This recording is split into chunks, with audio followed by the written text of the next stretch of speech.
jika Anda tergerak untuk berbuat maksiat, bayangkan seketika akan diwafatkan oleh Allah Subhanahu wa taala. Itu yang paling mudah. Teman-teman yang kerja baik di Pusi atau tempat lain, kalau ada tawaran kontrak yang tidak baik, yang tidak jelas, bayangkan ketika Anda tanda tangan, Anda diwafatkan pada saat itu. Itu akan menjaga diri Anda. Dan ingat baik-baik, rizki itu nggak akan tertukar. Nggak akan tertukar. Anda mustahil diwafatkan kalau rizki Anda belum diberikan secara sempurna. Anda cari yang halal, dapatnya segitu. Anda cari dengan yang haram, dapatnya segitu. Kalau bisa dengan yang halal, kenapa cari yang haram? Perbedaannya cuma di keberkahan. Berkah. Dapat dengan cara yang halal, berkah. Cara yang haram, hilang keberkahannya. Itu poinnya. Di jangan bangga mengambil yang haram, dapat 100 miliar. Memang rezeki Anda itu 100 miliar. Anda cari dengan yang halal pun dapatnya segitu. Ngapain Anda cari yang halal dengan cara yang haram? Ngapain cari dengan cara yang haram? Gak ada kerjaan Anda. Maka dari itu ketika Anda menemukan peluang berbuat maksiat, bayangkan diwafatkan pada saat itu. Itu yang paling mudah. Dan ingat, malaikat ketika akan mencabut nyawa, dia punya tupoksi yang jelas. Tidak akan tertukar, tidak akan milih, dan tidak akan memberikan kabar dan sebagainya. Karena itu, baca tanda-tandanya, selalu dekatkan diri kita dengan Allah Subhanahu wa taala. Kemudian cara terbaiknya, setelah itu kita paham, segera bertaubat. Maka disampaikan di Quran surah ke-66 At-Tahrim ayat yang ke-8, "Tubu ilallahi taubatan nasuha." Dan dibuka dengan kalimat iman, "Ya ayyuhalladzina amanu." Hei orang-orang yang masih merasa punya iman. Jadi kalau Anda pernah berbuat maksiat, iman Anda akan membimbing Anda taubat. Hati-hati ya. Kalau Anda mengaku beriman, tapi masih gemar berbuat maksiat, dan iman tidak membisikkan kalimat tobat, itu pertanda iman Anda begitu lemah. Dan Anda harus berpikir luar biasa. Cepat, kuatkan lagi. Sebelum tiba masanya, suara keimanan Anda tidak akan berfungsi kembali. Karena semakin banyak maksiat dikerjakan.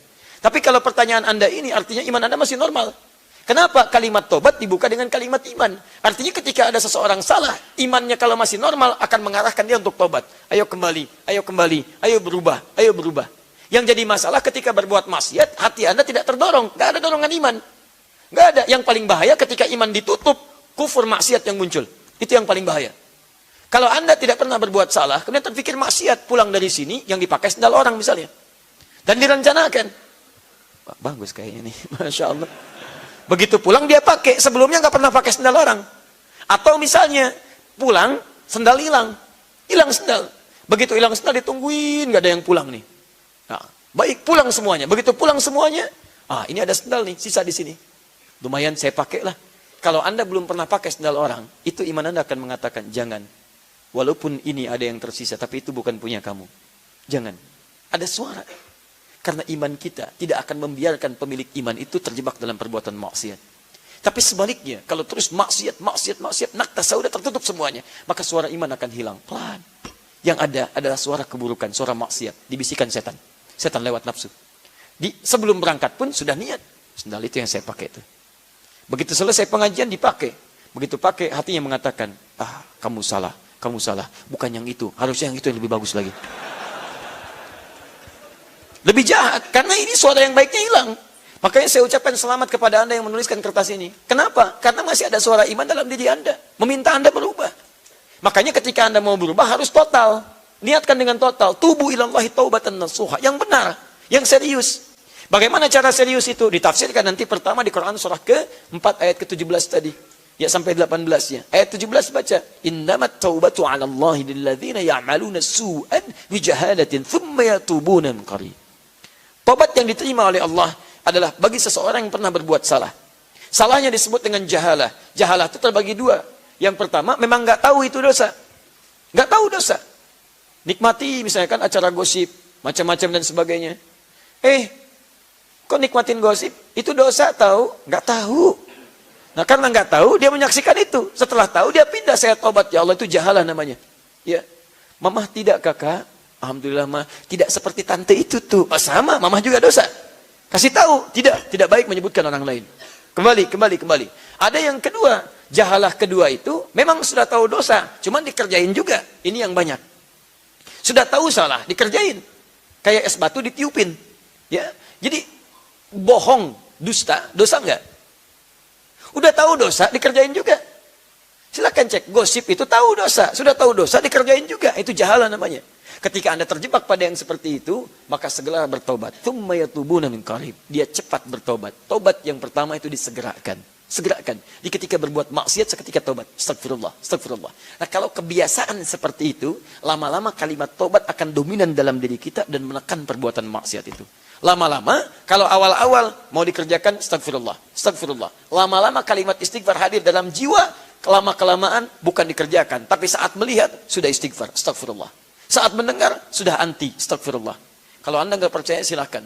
Bahkan kalau niat Anda maksimal mendekat kepada Allah, ingin berubah total, mengambil rumus Quran surah keempat ayat ke-100 di situ, maka indah sekali kalimatnya, saya tuliskan dulu. Wa may yakhruj min baitihi, pertengahan ayat, muhajiran ilallahi wa rasuli, thumma yudrikul maut, faqad waqa'a ajruhu 'ala Allah. Perhatikan kalimatnya. Atau saya baca dari awal. Wa may yuhajir fi sabilillah yajid fil ardi maragaman katsiran was'a. Siapa yang mau berubah karena Allah, total dia berubah. Dia niatkan karena Allah. Kata Allah, kalau masih ada waktu hidupnya, saya jamin. Pertama, saya berikan ketenangan dalam jiwanya. Anda nggak percaya, silakan. Anda nggak pernah ke masjid, kumpul-kumpul dengan orang. Tiba-tiba Anda ke masjid. Begitu Anda ke masjid, akan terjadi ketenangan dalam jiwa. Perbedaan. Akan ada kenamaian, nikmat. Dulu kumpul-kumpul nggak jelas, sekarang ikut taklim. Awal-awal nggak enak. Tapi lama-kelamaan ada sesuatu yang berbeda dalam jiwa kita. Setelah itu, maragaman katsiran. Allah ganti segala hal yang dianggap rugi. Ini artinya ketika Anda berhijrah, boleh jadi ada bagian dari dunia yang terasa ditinggalkan. Tadinya sekian, tiba-tiba dapatnya hilang. Tadinya riba ditinggalkan, tiba-tiba begini. Tapi nanti Allah akan berikan berkah yang lebih daripada sebelumnya. Tapi kalau Anda tiba-tiba hijrah total dan wafat pada saat itu, wa may yakhruj min baitihi muhajiran ilallahi wa rasuli, thumma yudrikul maut, kemudian wafat pada saat itu, baru niat wafat, faqad waqa'a ajruhu 'ala Allah. Taubatnya diterima, wafatnya dalam keadaan mendapatkan pahala dan dijamin surga pada saat itu. Dan itu ayat diantaranya mengisahkan tentang orang-orang yang dulunya pernah berbuat maksiat, bahkan pernah bunuh 100 orang diantaranya. Begitu dia bunuh, dia tobat, datang ke majelis ilmu, di pertengahan meninggal. Begitu wafat di pertengahan, sekalimat tobatnya di tiap jalan diterima oleh Allah. Langkahnya menghadirkan pahala. Begitu dia bertobat, diterima tobat, gugur dosa. Langkahnya hadir pahala. Wafat dengan pahala, masuk surga. Masuk surga. Anda bayangkan, bunuh 100 orang, masuk surga. Anda tuh nggak pernah bunuh orang, masa nggak bisa masuk surga? Siapa yang pernah bunuh orang? Angkat tangan. Mana polisi? Ada polisi di sini. Ada peluang, teman-teman. Kenapa Anda nggak ambil peluangnya? Banyak orang berbuat salah pada saat itu dan dia bisa berubah. Kenapa kita nggak bisa berubah? Karena itu tadi, ayo cepat bertobat. Tidak ada orang manusia yang hidup di muka bumi tanpa salah, kecuali yang dijaga oleh Allah Subhanahu wa taala dari para nabi dan rasul. Kalau kita pasti salah. Karena kita berbuat disebut dengan manusia. Insan dari kata nisyan. Nisyan bersanding dengan khata di Quran. Rabbana la tu'akhidna in nasina aw akhtana. Kalau salah, ayo kembali. Allah turunkan sifat afu, memaafkan. Allah turunkan sifat ghafir, mengampuni. Ghafar, banyak ampunan. Ghafur, lebih banyak lagi. Dan Rahmanur Rahim, dan saling memberikan rahmat dalam ampunannya. Karena itu semoga Allah menguatkan diri Anda. Kalau ingin bertobat, segera bertobat pada saat ini. Ya, kemudian dekati Allah dengan kebaikan, berjanjilah, dan bayangkan ketika Anda akan mengulang kembali hal yang sama, diwafatkan oleh Allah seketika. Semoga Allah memuliakan Anda, semoga Allah memuliakan orang tua Anda, dan semoga dengan taubatnya Anda memberikan kebaikan kepada kedua orang tua Anda, ibu yang telah melahirkan Anda, ibu yang mengandung Anda, ayah yang kemudian memikul beban kehidupan Anda. Masa iya kemudian ketika Anda dilahirkan, Anda mengecewakan keduanya, dan membuat malu keduanya di hadapan Allah Subhanahu wa ta'ala. Tidakkah Anda bayangkan ketika ibu Anda dipanggil, ayah Anda dipanggil dan kecewa dengan Anda, dan Anda dipisahkan dari ibunda dan ayah Anda, dan berteriaklah ayah Anda memohon kepada Allah supaya Anda bisa dikembalikan ke surga. Tapi tidak ada daya, karena pada saat itu pilihan Anda. Anda mau bahagia, maka pilihlah berubah hari ini. Tapi jika Anda memang berniat untuk masuk neraka, itu pilihan Anda.